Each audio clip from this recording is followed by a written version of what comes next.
बेटा बड़ा हो रहा है और आपने उसमें हाथ उठा दिया। ऐसी छोटी छोटी बातों पे उसे मारेंगे तो कल को कुछ भी बताने से डरेगा, फिर सब कुछ अपने आप करेगा और आप ही बोलेंगे कि बेटा बात नहीं करता है, बेटा हाथ से निकल गया है। सब बच्चे एंजॉय कर रहे हैं, छुट्टियां चल रही हैं, आप हैं कि उनको सबको घर में ज़बरदस्ती बैठा के बैठे हैं। कब से बच्चे बोल रहे हैं नानी के घर जाना है, नानी के घर जाना है।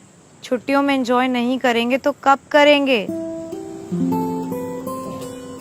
मैं जब छोटा था ना, तो मेरे चाचा, दिल्ली वाले चाचा, अखिलेश चाचा, वो हमारे लिए कॉमिक्स की किताबें लेके आते थे।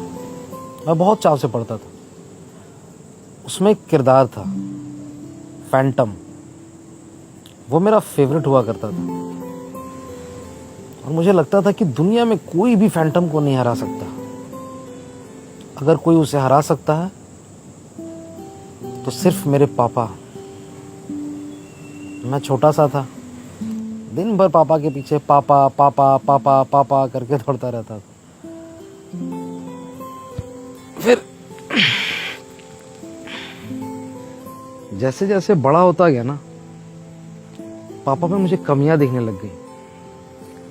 फिर जब 18-20 साल का हुआ तो लगा कि मेरे पापा मुझे समझते ही नहीं है, हमारे बीच में कुछ भी कॉमन नहीं है।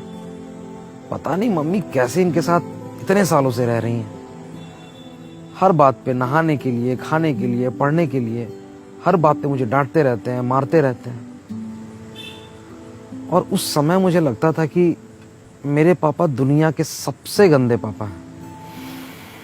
फिर नौकरी चाकरी लग गई, शादी ब्याह हो गया और पापा ने बात करना कम कर दिया।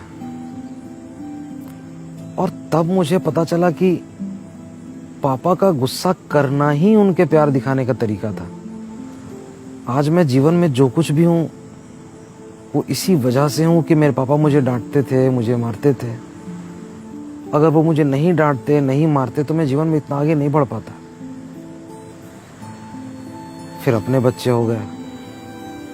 आज अपने बच्चों को देखता हूं तो लगता है कि 2 बच्चों में ही मेरी हालत खराब हो गई है।